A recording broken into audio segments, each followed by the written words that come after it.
Good morning every one. നമ്മൾ sanitary കെമിസ്ട്രിന്റെ class ആണെന്ന് നോക്കുന്നത്. അപ്പൊ സാനിറ്ററി കെമിസ്ട്രിന്റെ ഒരു ക്ലാസ് നമ്മുടെ കഴിഞ്ഞു. അപ്പൊ നമ്മളെ ഇന്നത്തെ നോക്കുന്നത് രണ്ടാമത്തെ മൊഡ്യൂളിലെ വാട്ടറിനെ കുറിച്ചാണ്. അപ്പൊ വാട്ടറിന്റെ കെമിസ്ട്രിയാണ് നമ്മൾ ഇന്നത്തെ ക്ലാസ്സിൽ ഡിസ്കസ് ചെയ്യുന്നത്. അപ്പൊ എല്ലാവർക്കും അറിയാം വാട്ടർ എന്താണെന്നും അതിന്റെ പ്രത്യേകതകൾ എന്താണെന്നും ഈ അറിയാവുന്ന കാര്യങ്ങൾ ഒന്നും കൂടി നമുക്ക് കുറച്ചും കൂടെ വളരെ നന്നായിട്ട് നോക്കാം.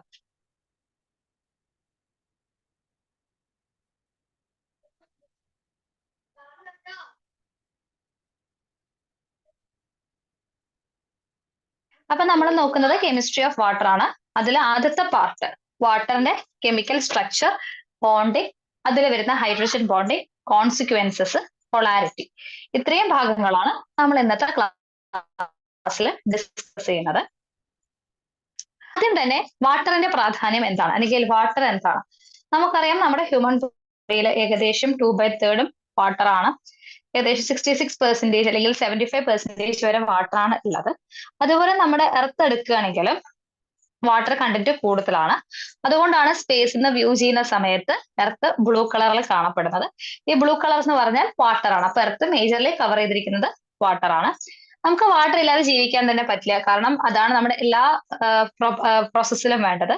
ഇപ്പൊ ഡ്രിങ്കിങ്ങിന്, ബാത്തിങ്, കുക്കിംഗ് തുടങ്ങിയ എന്തൊരു കാര്യം, ഏതൊരു പ്രോസസ്സിനും വാട്ടർ അത്യാവശ്യമാണ്. അത്രയും ഇമ്പോർട്ടന്റ് ആണ് വാട്ടർ എന്ന് പറയുന്നത്. അപ്പൊ നമ്മുടെ ഹ്യൂമൻ ബോഡി തന്നെ 65% വാട്ടർ ആയിട്ടാണ് കമ്പോസ് ചെയ്തിട്ടുള്ളത്. നമ്മുടെ ലൈഫിന്റെ സർവൈവലിന് വാട്ടർ വളരെ എസെൻഷ്യൽ ആണ്. നമ്മുടെ എർത്തിന്റെ സർഫസിൽ അൺഈവൺ ആയിട്ടാണ് ഡിസ്ട്രിബ്യൂട്ട് ചെയ്തിരിക്കുന്നത്. ഈവൺ ആയിട്ടല്ല, വളരെ അൺഈവൺ ആയിട്ടാണ് ഡിസ്ട്രിബ്യൂട്ട് ചെയ്തിരിക്കുന്നത്. ഏറ്റവും വലിയ പ്രത്യേകത it is the universal solvent and dissolves almost every polar solute.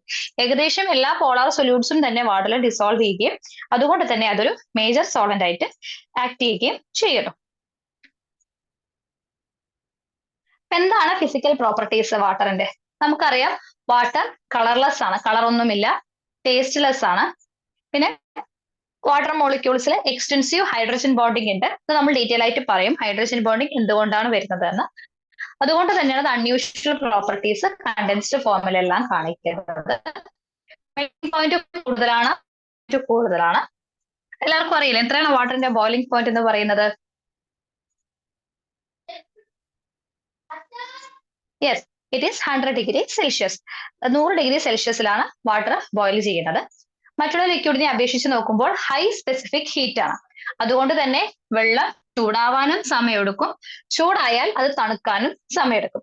നമ്മൾ 10th പഠിക്കുന്നുണ്ട് ലാൻഡ് ബ്രീസും സീ ബ്രീസും. അതിൽ പറയുന്ന ഒരു കാര്യമാണ് മണല് പെട്ടെന്ന് ചൂടാവും, പെട്ടെന്ന് തണുക്കും. അതുപോലെ ഓയിൽ ആണെങ്കിലും പെട്ടെന്ന് ചൂടാവും, പെട്ടെന്ന് തണുക്കും. അതേസമയം വാട്ടർ ആണെങ്കിൽ സ്പെസിഫിക് ഹീറ്റ് കൂടുതലുള്ളത് മെല്ലെ ചൂടാവുള്ളൂ, ചൂടായാൽ മെല്ലെ തണുക്കുള്ളൂ. അത് വളരെ പ്രധാനപ്പെട്ട ഒരു കാര്യമാണ്. തെർമൽ കണ്ടക്ടിവിറ്റി ഉണ്ട്, സർഫസ് ടെൻഷൻ ഉണ്ട്, ഡൈപോൾ മൊമെന്റ് ഉണ്ട്. അങ്ങനെ ഒരുപാട് പ്രോപ്പർട്ടീസ് വാട്ടറിന് ഉണ്ട്. അതുകൊണ്ട് തന്നെയാണ് നമ്മുടെ ബയോസ്ഫിയറിൽ ഇത്രയധികം പ്രാധാന്യം വാട്ടർ. എക്സലന്റ് സോൾവെന്റ് ആയതുകൊണ്ട് തന്നെ അത് അയോൺസിന്റെ ട്രാൻസ്പോർട്ടേഷന്, മെറ്റബോളിസത്തിന് ഉള്ള മോളിക്യൂൾസിന് ഇതെല്ലാം തന്നെ സഹായിക്കുന്നു. High latent heat of vaporisation ഉള്ളത് കൊണ്ടാണ് നമ്മുടെ ബോഡി ടെമ്പറേച്ചർ റെഗുലേറ്റ് ചെയ്യുന്നത്. അപ്പൊ ഇത്രയും പ്രാധാന്യമാണ് വാട്ടറിന് ഉള്ളത്. അപ്പൊ നമ്മൾ അതിന്റെ സ്ട്രക്ചർ ആൻഡ് ബോണ്ടിങ്ങിലേക്ക് കടക്കുകയാണെങ്കിൽ എല്ലാവർക്കും അറിയാം വാട്ടർ എന്ന് പറഞ്ഞാൽ എന്താണ്? It is H2O. ഒരു ഓക്സിജൻ നടുക്ക്, ഒരു ഹൈഡ്രജൻ അപ്പുറത്തും ഇപ്പുറത്തും. ഇതാണ് വാട്ടർ മോളിക്യൂൾ എന്ന് പറയുന്നത്. സോ വാട്ടർ എന്ന് പറഞ്ഞാൽ it is composed of 1 oxygen atom and 2 hydrogen atoms. ഇതിൽ ആർക്കാണ് ഇലക്ട്രോനെഗറ്റിവിറ്റി കൂടുതൽ? ഓക്സിജൻ ആണ് ഇലക്ട്രോനെഗറ്റിവിറ്റി കൂടുതൽ. അതുകൊണ്ട് തന്നെ അവ എന്ത് ചെയ്യും? ഈ ബോണ്ടിലുള്ള 2 ഇലക്ട്രോൺസ് ഉണ്ടല്ലോ, അത് ഓക്സിജനിലേക്ക് അട്രാക്ട് ചെയ്യും.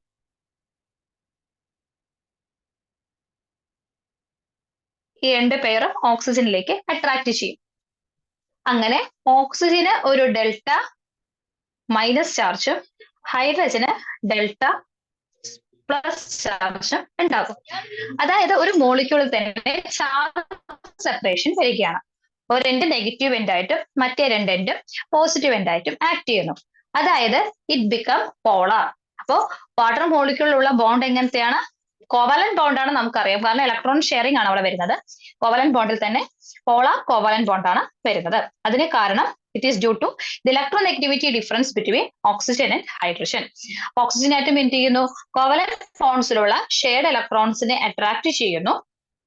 അങ്ങനെ അതൊരു പാർഷ്യൽ നെഗറ്റീവ് ചാർജും അതേസമയം ഹൈഡ്രജൻ ആറ്റംസ് ഒരു പാർഷ്യൽ പോസിറ്റീവ് ചാർജും അക്വയർ ചെയ്യുന്നു.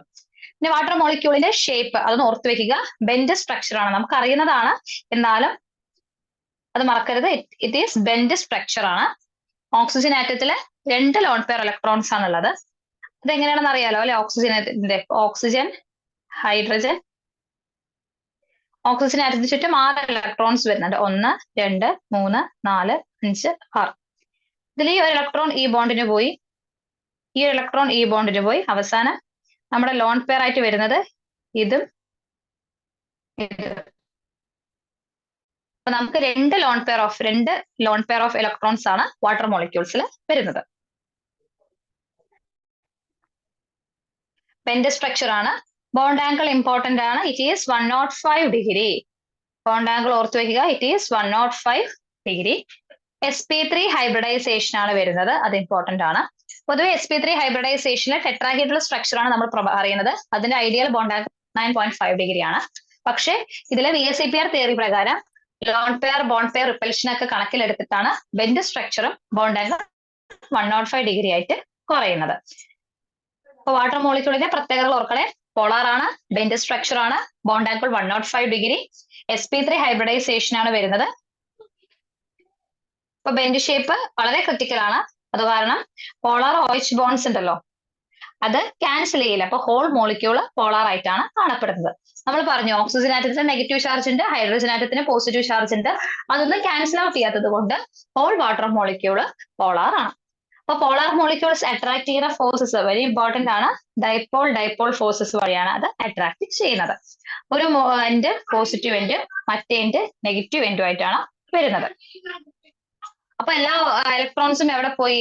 ഓക്സിജന്റെ അടുത്തേക്ക് പോയി. അതുകൊണ്ട് തന്നെ ഹൈഡ്രജൻ ആറ്റത്തിൽ വളരെ കുറവ് ഇലക്ട്രോൺ ഡെൻസിറ്റി ആണ് ഉള്ളത്. അപ്പൊ എല്ലാ ഇലക്ട്രോൺസും ഓക്സിജൻ ആറ്റത്തിനടുത്താണ് പോയി നിൽക്കുന്നത്. പിന്നെ ഓരോ ഹൈഡ്രജൻ ആറ്റവും ലോൺ പെയർ ഓഫ് ഇലക്ട്രോൺസ് ഉണ്ടല്ലോ ഓക്സിജന്റെ, അതിലേക്ക് സ്ട്രോങ്ലി അട്രാക്ട് ചെയ്യുന്നു. അങ്ങനെ അവ തമ്മിൽ ഒരു ഹൈഡ്രജൻ ബോണ്ട് ഫോം ചെയ്യുന്നു. അപ്പൊ ഹൈഡ്രജൻ ബോണ്ട് ഫോം ചെയ്യുന്ന ഒരു ഡയഗ്രാമാണ് ഇതിൽ കൊടുത്തിട്ടുള്ളത്. കണ്ടോ? ഇത് വളരെ ഇമ്പോർട്ടന്റ് ആണ്. ഇതിൽ ശ്രദ്ധിക്കേണ്ട കാര്യം എന്താ വെച്ചാൽ ഓക്സിജനിലെ ലോൺ പെയർ ഇലക്ട്രോൺസ് ഉണ്ടല്ലോ, അത് ഈ ഹൈഡ്രജൻ, ഇതിൽ ലോൺ പെയർ ഇലക്ട്രോൺസ് ഉള്ളത് ഈ ഹൈഡ്രജൻ അട്രാക്ട് ചെയ്ത് അവ തമ്മിലൊരു force of attraction, attractive force ഉണ്ടാകുന്നു. അത് തന്നെയാണ് ഹൈഡ്രജൻ ബോണ്ട് എന്ന് പറയുന്നത്. അത് കൺവെൻഷണൽ ഡൈപോൾ ഫോഴ്സസിനേക്കാളും സ്ട്രോങ്ങർ ആയിട്ടുള്ള ഒരു ബോണ്ടാണ്.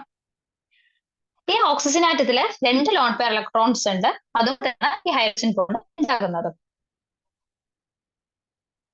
അപ്പൊ വാട്ടറിലുള്ള ഹൈഡ്രജൻ ബോണ്ടിങ് എന്താണ്? എനിക്ക് അതിന്റെ പ്രത്യേകത, ഹൈഡ്രജൻ ബോണ്ട് എന്ന് പറഞ്ഞാൽ വാട്ടറിന്റെ ക്വാളിറ്റീസിനെ ഡിഫൈൻ ചെയ്യുന്ന ഒരു ബോണ്ടാണ്. സ്ട്രോങ് കോവലന്റ് ബോണ്ടിനെ അപേക്ഷിച്ച് നോക്കുമ്പോൾ 5% സ്ട്രെങ്ത് മാത്രമേ ഉള്ളൂ. പക്ഷെ എന്നിരുന്നാൽ പോലും വാട്ടർ മോളിക്യൂൾസിനെ സ്റ്റെബിലൈസ് ചെയ്യാൻ കഴിവുള്ളവയാണ് ഇത്. ഇതുകൊണ്ടാണ് വാട്ടർ ലിക്വിഡ് ആയിട്ട് നിൽക്കുന്നത്. നമുക്കറിയാം വാട്ടർ 3 ഫോമിലുണ്ട്: solid, liquid, gas. Solid ice ഫോമില്, വാട്ടർ ലിക്വിഡ് ഫോമിൽ വരുന്നത്, പേപ്പർ ഫോമിലും വരുന്നുണ്ട്. അതിൽ ലിക്വിഡ് ഫോമിലാണ് നമ്മുടെ ഭൂരിഭാഗം ഐസും എക്സിസ്റ്റ് ചെയ്യുന്ന തരത്തിൽ. അതിന് കാരണം ഡ്യൂ ടു ഹൈഡ്രജൻ ബോണ്ടാണ്. പിന്നെ ഈ ഹൈഡ്രജൻ ബോണ്ടിനെ ബ്രേക്ക് ചെയ്യാൻ എക്സ്ട്രാ എനർജി ആവശ്യമാണ്. അതുകൊണ്ട് തന്നെയാണ് ഹൈ ഹീറ്റ് ഓഫ് വേപ്പറൈസേഷൻ വരുന്നത്. പിന്നെ വാട്ടറിന് മറ്റുള്ള ഹൈഡ്രജൻ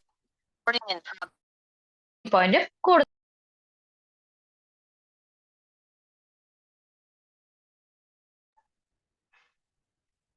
അതുകൊണ്ട് മറ്റുള്ള ഹൈഡ്രേറ്റ്സിനേക്കാളും ബോയിലിംഗ് പോയിന്റ് കൂടുതലാണ് വാട്ടറിന്. അപ്പൊ എന്തൊക്കെയാണ് ഹൈഡ്രജൻ ബോണ്ടിങ്ങിന്റെ കോൺസിക്വൻസസ്? ഹൈഡ്രജൻ ബോണ്ടിങ് ഉള്ളത് കൊണ്ടാണ് വാട്ടറിനേക്കാളും പൊതുവെ സോളിഡ് ഫോമിലായിരിക്കും ഡെൻസിറ്റി കൂടുതൽ.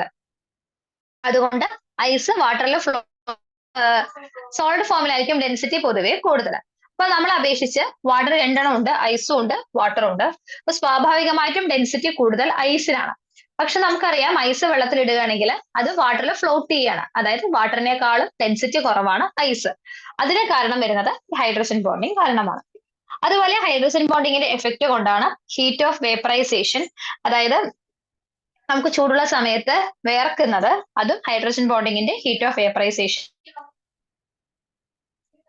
പിന്നെ ഹീറ്റ് കപ്പാസിറ്റിയുടെ എഫക്റ്റ് കൊണ്ടാണ് എക്സ്ട്രീം ടെമ്പറേച്ചറിൽ നമുക്ക് പ്രൊട്ടക്ട് ചെയ്യാൻ പറ്റുന്നത്, ഹ്യൂമിഡ് എൻവിറോൺമെന്റ്സിലും വാട്ടർ ബോഡീസിനടുത്തൊക്കെ നമുക്ക് സർവൈവ് ചെയ്യാൻ പറ്റുന്നതുമല്ല. അപ്പൊ വാട്ടർ കാരണമാണ് ഒരു ഗ്ലോബൽ സ്കെയിൽ ചെയ്യുന്നത്.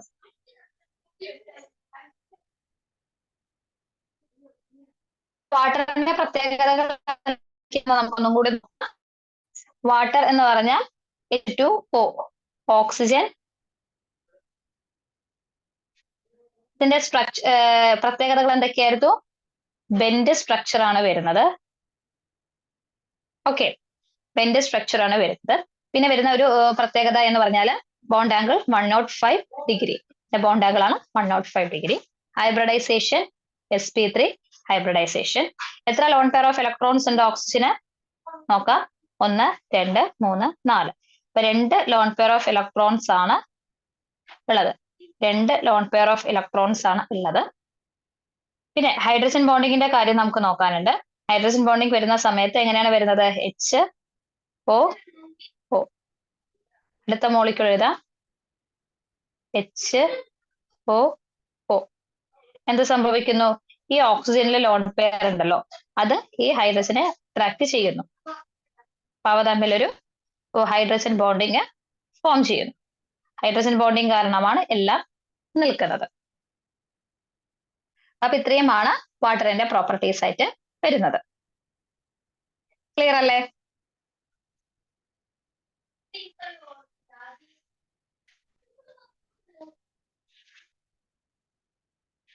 എന്തെങ്കിലും ഡൗട്ട് ഉണ്ടോ?